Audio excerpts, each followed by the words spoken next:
ഒരു രാത്രി ആകാശത്തു നിന്നും പൊട്ടിവീണൊരു നക്ഷത്രക്കല്ല് കാറ്റിനെക്കാളും വേഗത്തില് മിന്നലിനേക്കാളും പ്രകാശത്തില് നമ്മളെ ഈ ഹരിപുരത്ത് വന്നു വീണു.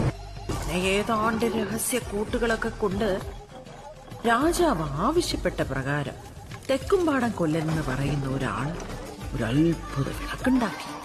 മഴയും കാറ്റും ഇടിയും മിന്നലും വരെ നിയന്ത്രിക്കാൻ ശക്തിയുള്ള ഒരു അത്ഭുത വിളക്ക്. പിന്നെ എങ്ങനെയാ വിളക്ക് തിരിച്ച് നമ്മുടെ നാട്ടിലേക്ക് തന്നെ വന്നത്? അതിങ്ങട്ടേക്ക് തിരിച്ചുകൊണ്ടുവന്നൊരു മഹാവീരനാ. ആകാശത്തിന് താഴെയുള്ള സകല അടവും അഭ്യാസവും ജന്മനാ വരിച്ചൊരു മഹാവീരൻ. ദേവഗണം